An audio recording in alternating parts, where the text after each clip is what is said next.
যখন কিয়ামতের ময়দানে দণ্ডায়মান হবে, অন্যান্য মানুষের চেহারার দিকে তাকায়া দেখা যাবে, চেনা যাবে, বোঝা যাবে। আল্লাহ বলেন সুদখোরের দলেরা রে, সুদখোররা দেখলে মনে হবে এই লোকটা সুদ খায় আসছিল দুনিয়াতে। আল্লাহ পাক বলবেন সে যখন কিয়ামতের ময়দানে দাঁড়াবে, সব মানুষ সামনের দিকে যায়, সব মানুষ যায় বিচার দণ্ড যেই জায়গায় কায়েম করা হবে, সব মানুষ যায় সামনের দিকে, একবার এমনে যায়, একবার এমনে যায়, মাতাল হইয়া ঘুরে। আল্লাহ বলেন ইয়াতাখাব্বাতুহুশ শাইতানু মিনাল মাস। আল্লাহ পাক বললেন এই লোকটারে কেমন জানি শয়তানে খোঁচা মারছে, খোঁচা মারার কারণে মাথা ঠিক না, একবার এমনে যা, একবার এমনে যা। সব মানুষ সামনে যা, হ্যাঁ 10 কদম সামনে যায়, আবার পিছনে দৌড় দেয়। আল্লাহ পাক বললেন সুদখোরের এমন অবস্থা হবে। কেন কেন? এই লোকটা যখন সুদ খাইতো, মসজিদের ইমাম সাহেব আব্দুল মান্নান সাহেব যখন তারে বুঝাইলো সুদ খাও না গো বাপ, একই হুজুর ব্যবসায়ীরা যেমনে ব্যবসা করে গো, আমি এমনি ব্যবসা করি। হ্যাঁ ব্যবসারে আর সূত্রে একটা বানায়ালা। কে বলছেন? আল্লাহ বলেন কালু ইন্নামাল বাইউ মিসলুর রিবা। আল্লাহ পাক বলেন সুদখোরের জবানে দেখবেন একটা বলি আছে, আর একবারটা ব্যবসা করে ধনীও, আমি সুদ খেয়ে ধনী হইল বড়টা কি? হ্যাঁ কথা কষ্ট মুরব্বীরা কইতো না, তোরাই ক অপারেশন থিয়েটার রুগী তো হইরা রইছে, কইছি না? আল্লাহ পাক বলেন সুদখোরদের সবচাইতে বড় একটা বলি ছিল, কথায় বলতো আমি আরেকজনের টেয়া মাইরা খাইলাম নাকি, আমি নিজের টাকা লাগাইয়া টাকা বানাই, তাহলে এটা আমার সুদ হলো কেমনে? আরেক বেড়া যদি বাজারে 5 লক্ষ টাকার মাল কিনা বেচা কিনি কইরা ব্যবসা কইরা ধনী হইতারে, আমিও তো 5 লক্ষ টাকা মানুষের দিয়া বানাইয়া ধনী হইতাছি, তাহলে ওই বেড়ার ব্যবসার মধ্যে আমার ব্যবসার মধ্যে পার্থক্য কি? কথা কয় না। এটা কে বলছেন? বলেন কে বলছেন? সুদখোররা যে এই কথা বলে, এটা বলছেন কে? জোরে বলেন। তাহলে আল্লাহ বুঝো জানে, আল্লাহ জানে না? হ্যাঁ আল্লাহ এটা কয় না? হ্যাঁ মিয়া, আল্লাহর কোরআন দলিল যায়া দেখেন, তার দিলে এই বিশ্বাস আছে। যারা অন্যায় করে তারা অন্যায় রে ন্যায় বানাই করার চেষ্টা করে, কথা কন ঠিক না? তারাও এটার একটা তাবিল তুবিল করে দলিল পেশ করে, যায়া বললেন দেখবেন তার আপনারে সুন্দর করে এই উত্তরটাই দিব, হুজুর আমরাও তো টাকা খাড়াই, হে বেটা যদি ব্যবসা করে টাকা বানাই, তারে আমি 5 লক্ষ টাকা সুদ খাইয়া যদি বানাই, তাহলে অপরাধটা কি? কথা কান। কিন্তু বাজান এটা কিন্তু ঘেই ব্যবসা না, এটা সুদের ব্যবসা। ব্যবসা দুইটা, একটা হালাল আর একটা কি? একটা হালাল আর একটা হারাম। কামাই দুই ধরনের, একটা হালাল কামাই আর একটা হারাম কামাই। ফানি দুই ধরনের ফানি, একটা হলো কলের পানি আর একটা হলো নদীর পানি। আর সামনে বললাম না, আপনি কোনটা খান? কলের দেখান না নদীর দেখান? যদি আরেকটু সামনে বাড়ি, ফানি দুই ধরনের পানি, একটা নদীর পানি আর একটা ফসরাবেরও পানি। ফসরাব মানুষে করে, এটা পানি না? একজন যদি ফানি অপরাধ কি খায়ালাই? ভারতের মতো গরুর চেনা খায় না ভারতের হিন্দুরা? তারা এটা নিয়ে ব্যাখ্যা করে গরুর সেনা মানি এটা বরকতি পানি, এটা খাইলে রোগ ভালো হয়ে যা। শোনেন, পানি দুই ধরনের পানি, সব পানি দিয়ে সব কাজ চলে না। ব্যবসা দুই ধরনের ব্যবসা, সব ব্যবসাকে হালাল বানায়েন না। উপার্জন উপার্জন দুই ধরনের উপার্জন, সব উপার্জনকে হালাল বানায়েন না। কিছু উপার্জন হালাল, কিছু উপার্জন হারাম। কথা কন ঠিক কিনা? আল্লাহ পাক বলেন, ইয়া আইয়ুহান নাস কুলু মিম্মা ফিল আরদি হালালান তাইয়্যিবা ইয়া আইয়ুহাল্লাযীনা আমানু কুলু মিন তাইয়্যিবাতি মা রাযাকনাকুম। আল্লাহ পাক বললেন, এ দুনিয়ার মানুষেরা তোমরা হালাল ভক্ষণ করো। আল্লাহ বললেন, হে ইমানদারেরা তোমরাও হালাল ভক্ষণ করো, হালাল খাও, খাইলে লাভ হবে। আরেক হাদিসের মধ্যে আল্লাহর নবী বললেন, মানিশতারা সাওবান বিআশরাতি দারাহিম ওয়া ফীহি দিরহামুন হারামুন লাম ইয়াকবালিল্লাহু তাআলা লাহু সালাতান মা দামা আলাইহি। আল্লাহর নবী বললেন, এ দুনিয়ার মানুষেরা রে ভালো করে শোনো। আল্লাহর নবী বললেন, এ দুনিয়ার মানুষেরা রে ভালো করে শোনো, তুমি যদি 10 দিরহাম দিয়া 10 টাকা দিয়া যদি তোমার গায়ের পোশাক একটা কাপড় তুমি খরিদ করো, কাশীগঞ্জ বাজার থেকে তুমি যদি 10 টাকা দিয়ে একটা কাপড় কিনো, আল্লাহর নবী বললেন ওই কাপড়ের মধ্যে যদি একটা টাকা হারাম থাকে, কয়টা?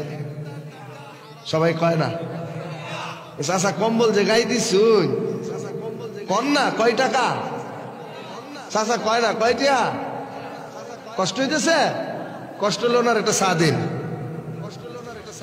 আল্লাহর নবী বললেন 10 দিরহাম দিয়া লোকটা কাপড় খরিদ করলো,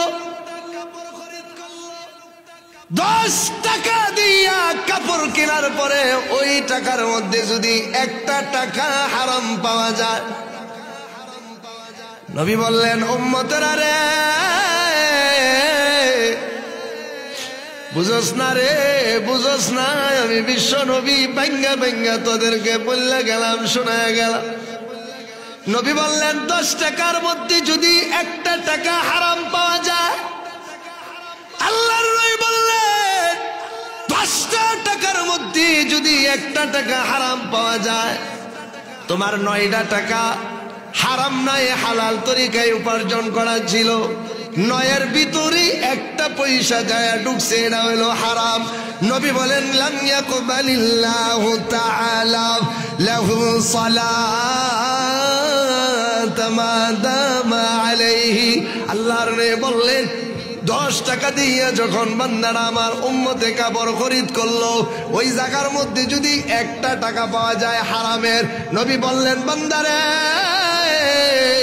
ওই 1 টাকা হারাম থাকার কারণে এই কাপড় দিয়া তুমি যত নামাজ পড়বা, যত তাহাজ্জুদ পড়বা, যত ইশরাক পড়বা, যত আওয়ামিন পড়বা, যত ফরজ নামাজগুলো পড়বা, যোহর পড়বা, আসর পড়বা, মাগরিব পড়বা, ইশার পড়বা, ফজর পড়বা, আল্লাহর নবী বললেন না না না না রে, একটা ওয়াক্ত নামাজও আল্লাহ কবুল করবেন না। নাউজুবিল্লাহ বলেন।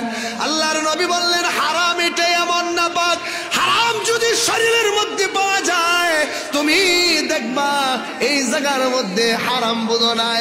তুমি মনে করবা দামি দামি কাপড় খরিদ করলাম, তুমি মনে করবা আলিশান গড়ি কিনলাম, তুমি মনে করবা দামি চশমা পরলাম, তুমি মনে করবা দামি জিন্সের কাপড় পরলাম। না না না, পড়তে পারো ঠিকই, দুনিয়ার চোখে তুমি দেখতে পারো না, কিন্তু আল্লাহর ওলিদের কাছে যদি যাও দেখবা তোমার সুন্দর কাপড় থেকে নাপাকের ঘ্রাণ বাইর হইতেছে। কথা কোন ঠিক না? আল্লাহর নবী বললেন 10 টাকা দিয়া কাপড় খরিদ করলা, একটা টাকা কাপড়ের মধ্যে হারাম ঢুকে গেল, ইচ্ছাই করলা আর অনিচ্ছাই করলা। বান্দারে জানো না রে বান্দা, একটা টাকা হারাম ঢুকার কারণে ইবাদত কবুল হয় না। লোকটা জোহরের নামাজ পড়ে আল্লাহর সামনে দাঁড়ায় যায়, আসরের নামাজ পড়ে আল্লাহর সামনে দাঁড়ায়, মাগরিবের নামাজ পড়ে আল্লাহর সামনে দাঁড়ায়, ইশারের নামাজ পড়ে আল্লাহর সামনে দাঁড়ায়, না না না ফজরের নামাজ পড়ে সামনের কাতারে যাইয়া নামাজ পড়ে। এজন্য তো উলামায়ে কেরাম বললেন ইবাদত কবুল হওয়ার জন্য সর্বপ্রথম শর্ত হলো হালাল খাওয়া। ওই বলাবান কষ্ট গেলে কি খাওয়া? কেন কি হারাম করলো নাকি? কি খাওয়া? জোরে বলেন। তাহলে হালাল খাইতে কি কষ্ট? নবীর কলিজার টুকরা, নবীর কলিজার টুকরা। নবীর তো ছেলে ছিলেন না, সবাই মারা গেছিল শৈশবে, কৈশোরে, ছোটবেলায়। নবী হাসান হুসাইনকে দিয়া সন্তানদের ঘাটতি পুরা করতেন। আল্লাহু আকবার, জোরে কর। এই হাসান আখাযাল হাসান ইবনে আলী রাদিয়াল্লাহু তাআলা আনহুমা তামারাতান আস-সাদকা। নবীর কলিজার টুকরা হাসান সদকার খেজুর মুখে দিয়া ফেলছিল। কার খেজুর? নবীর বংশের জন্য সদকা খাওয়া কিয়ামত পর্যন্ত নিষিদ্ধ। কারণ এরা সবচাইতে সম্ভ্রান্ত পরিবারের লোক। নবীর বংশ সবচাইতে উঁচু বংশ। এই উঁচু বংশ কখনো সদকা খাবে না। কথা কোন ঠিক কিনা? আল্লাহ পাকই নিষেধ করে দিছে, নবী তোমার বংশ সদকা খাবে না। এরপরেও হাসান রাদিয়াল্লাহু তাআলা আনহু ছোট্ট মানুষ তো, সদকার খেজুর আসছে নবীর কাছে, মুখে দিয়া বলছে। ছোট মানুষ তো জানে না এই মাসলা। তখন আল্লাহর নবী কি করলেন? ফাকালা রাসূলুল্লাহ সাল্লাল্লাহু আলাইহি ওয়াসাল্লাম কাখ কাখ কাখ। আল্লাহর নবী যখন দেখলেন হাসানের মুখের মধ্যে সদকার খেজুর ঢুকে গেল, ইয়ামত অবস্থায় আল্লাহর নবী হাসানের কাছে আইসা হাজির। দেখে হাসানের মুখে সদকার খেজুর। আল্লাহর নবী সঙ্গে সঙ্গে বললেন কাখ কাখ কাখ। কাখ কাখ মানে আমাদের দেশে গাঁও গ্রামে কয় না থু থু? কি কয়? থু থু। আপনার এলাকাত কয় না?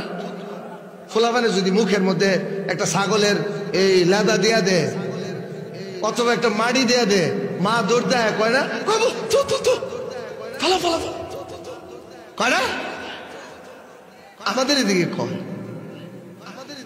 আল্লাহর নবী বললেন হাসান মুখের মধ্যে যখন সদকার খেজুর ঢুকায়া দিল,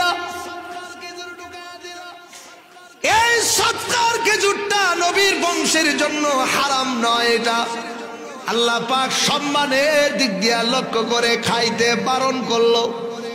নবী রে, না না না, তোমার বংশের কোনো মানুষ সদকা খাবে। নবী কোনদিন সদকা খান নাই। সদকা আসলে গরিব গুরাবারে বিলায়া দিয়া দিত। হাসান যখন ঘটনাক্রমে মুখের মধ্যে সদকার খেজুর ঢুকায়া দিল, নবী সাল্লাল্লাহু আলাইহি ওয়াসাল্লাম যায় বললেন কাখ কাখ বিমা আলিমতা। এ হাসান, তুমি কি জানো না আন্না লা নাকুলু সাদাকাতা, আমরা কেউ কোনোদিন সদকার খেজুর খায় না। সাবধান সাবধান, এটা আল্লাহ যেহেতু আমাদেরকে খাইতে না করছে, খায়ও না খায়ও না খায়ও না। এটা যদিও আমাদের দৃষ্টিতে ওই রকম হারাম না যেরকম আমরা সুদের খাবারটা খাই। খাওয়া খাই একবার কয় হুজুর সুদ না খাইলে সালাম কেমনে? কয় কিনা সুদ না খাইলে সালাম কেমনে? সন্তানাদি মানুষ বানায়াম কেমনে? আমি আপনাকে বলবো, সুদের টাকায় সন্তান মানুষ বানাইলে লাভ হইব কি? মানুষ হইতো না, অমানুষ হয়ে যায়। একবার সন্তান লন্ডন আমেরিকা পাঠায় দিছে, আয়া হেরা আগে বইয়া মুতে খারে খারে মুতে। এটাই সুদের টাকার ফসল। লাভ নাই, সন্তান ভালো মানুষ হবে না, সন্তান নষ্ট হয়ে যাবে। আল্লাহর নবীর দুইজন সাহাবী, একজন হলো হযরত আবু মুসা আশআরী, আরেকজন হলো আবু মালিক আশআরী। ইয়ামান থেকে মদিনার দিকে বিশাল বড় একটা কাফেলা নিয়ে যখন রওনা করলো, প্রতিমধ্যে রাস্তার মধ্যে খাবার নাই, খাবার শেষ হয়ে গেল। সব সাহাবীরা টেনশনে পড়ে গেল, আজকে রাস্তার মধ্যে খাবার শেষ হয়ে গেল, আমরা খাবো কি? এই রাস্তার মধ্যে কে আমাদেরকে খাবার দিবে? কে রে, কে আমাদেরকে খাবারের ব্যবস্থা করবে? আবু মুসা আশআরী, আবু মালিক আশআরী, দুইজন সাহাবী একজন প্রতিনিধি পাঠাইলো, যাও যাও নবীর কাছে যাও, নবীর যা বলো হুজুর আমরা আপনার সাহাবীদের একটা বিশাল বড় জামাত ইয়ামান থেকে মদিনার দিকে আমরা রওনা করলাম। হুজুর গো, আমাদের খাবার নাই, আপনি খাবারের ব্যবস্থা করে দেন। কিতাবের মধ্যে লেখে ওই সাহাবী নবীর কাছে আসছেন মদিনায়। মদিনায় যখন আল্লাহর নবীর কাছে আসলেন, আয়েশা দেখে আমার নবী নামাজের মধ্যে কোরআন তিলাওয়াত করে। নবী নামাজের মধ্যে পড়ে ওয়া মা মিন দাব্বাতিন ফিল আরদি ইল্লা আলাল্লাহি রিজকুহা। ওই সাহাবী ঘরের মধ্যে ঢুকে নাই, বাহির থেকে নবীর তিলাওয়াতের আওয়াজ শুনতেছে। আর সাহাবায়ে কেরাম তো আরবি মেন ছিল, যে আরবি পড়তো তারা অর্থ বুঝতো। আল্লাহর নবীর সাহাবী বাহির থেকে তিলাওয়াত শুনলেন। বিশ্ব নবী নামাজের মধ্যে দাঁড়াইয়া এই আয়াতে কারিমা তিলাওয়াত করলেন, মা মিন দাব্বাতিন ফিল আরদি ইল্লা আলাল্লাহি রিজকুহা। আয়াতের অর্থ হলো আল্লাহ পাক বললেন, এই দুনিয়াতে যত বিচরণশীল প্রাণী আছে একটাও রিজিকের পেরেশানির জন্য নাই, সবার রিজিকের জিম্মাদারি আমি আল্লাহ নিয়েছি। একটা পশু পাখি ভোরবেলা সন্ধ্যায় বাড়িতে যায়, সকালবেলা বাইর হইয়া যায় খালি পেটে, সন্ধ্যাবেলা যখন বাসার মধ্যে ঢুকে আমি আল্লাহ প্রত্যেকটা মাখলুককে খাওয়ায়া খাওয়ায়া পেট ভরাইয়া, এমনকি মুখের মধ্যে খাবার দিয়া বাচ্চার জন্য খাবারের ব্যবস্থা করে দিই। আল্লাহু আকবার, জোরে কান। আল্লাহর নবীর ওই সাহাবী বিশ্বনবী নামাজের মধ্যে যখন এই আয়াতে কারিমা তিলাওয়াত করলেন, ওই সাহাবী বাহির থেকে যখন এই তিলাওয়াতের শব্দটা শুনলেন, সাহাবী মনে মনে ভাবে আল্লাহর নবী বুঝো আমাদের জন্যই নামাজে এই আয়াত পড়ছেন, কারণ আমরা আসছি রিজিকের জন্য, খাবারের জন্য। নবী নামাজের মধ্যে বললেন খাবারের চিন্তা করবা না, খাবারের ব্যবস্থা আল্লাহ করবেন। এই সাহাবী এই আয়াতের অর্থ বুঝে চলে গেলেন, নবীর সঙ্গে কথা বললেন না। এরপরে যাইয়া আবু মুসা আশারি, আবু মালিক আশারি দুইজন সাহাবীকে ডাক দিয়া বললেন, আমির গো, নেতা গো, খাবার আনতে গেছিলাম, নবী বললা দিছেন খাবারের ব্যবস্থা করবেন আল্লাহ। নবী বলেন নাই, নবী নামাজের মধ্যে তিলাওয়াত করছেন। ওই সাহাবী মনে করছেন আমাদের জন্য নবী নামাজে এই আয়াত পড়তেছেন, আয়াতের অর্থ হলো খাবারের ব্যবস্থা আল্লাহ করবেন, সমস্যা নাই। সাহাবী যখন চলে গেলেন আবু মুসা আশারির কাছে, যা বললেন হুজুর সমস্যা নাই, খাবারের ব্যবস্থা হয়ে যাবে। তখন জামাতের সব সাথীরা খাবার জন্য অপেক্ষমান। হঠাৎ করে এক খাঞ্চা মানে বড় এক খাসা, বড় এক ডুলি, বড় এক পাত্র দিয়া সাহাবীদের জন্য খাবারের ব্যবস্থা হয়ে গেল। সমস্ত সাহাবীরা চিন্তায় পড়ে গেল, আল্লাহর নবী এত সুন্দর খাবার পাঠিয়ে দিলেন। সব সাহাবীরা খাবারকে ভাগ বাটোয়ারা করে খাওয়া শুরু করে দিল। এমন খাবার দুনিয়াতে কেউ খায় নাই, এমন সুন্দর খাবার দুনিয়াতে কেউ পরিবেশন করতে পারে নাই। এমন খাবার আমাদের বেডানেও রান্ধাতো না। মশলা দিতে দিতে এমন দে 1 কেজি তেল একদিনও যায় না, এরপরেও খাবার মজা হয় না। কথা কয় না, মজা হইব কি বেডানগর মনই বালা না। কথা কয় ঠিকই না? আগের যুগের মা বোনেরাও অল্প তেল দিয়ে অল্প মশলা দিয়ে খাবার পাকাইছে, খাওয়ার পরে মনে মনে আরো কইছে যদি আর একটু বাড়ায় খাইতাম। এখন আর বেডানে খাবার পাকাইতে পারতো না। সব সাহাবীরা যখন বন্ড কইরা খাবারটা তৃপ্তি সহকারে খাই আল্লাহ পাকের শুকর আদায় করলো, মালিক খাওয়াইলা। খাবারের পরে খাঞ্চার মধ্যে অতিরিক্ত যত খাবারগুলো বাড়লো, সাহাবীরা চিন্তা করলো নবী যেহেতু দয়া করে আমাদের প্রতি মহব্বত করে এত খাবার পাঠাইলো, খাবার নষ্ট না করে এই খাবারগুলো আমরা নবীর কাছে নিয়ে পৌঁছায় দিব। জামাত সহকারে সব খাবারগুলো নিয়ে নবীর কাছে আসলো। আচ্ছা কয় হুজুর, যে খাবার আপনি পাঠাইছেন এই খাবার আমরা খায়া শেষ করতে পারি না। হুজুর গো, অনেক খাবার বাড়ছে। আল্লাহর নবী মনে মনে চিন্তা করে কয়, এ পাগলের দলে কি কয়, আমি তো খাবারই পাঠাইলাম না। আল্লাহু আকবার কইতেন না? নবী কয় তোমরা কি কইবার লাগছো, আমি তো খাবার পাঠাইছি না। সাহাবী কয় হুজুর কোন কি, প্রতিনিধি পাঠাইলাম আপনার কাছে খাবার নেওয়ার জন্য। প্রতিনিধি যায় কইল খাবারের ব্যবস্থা হয়ে যাবে।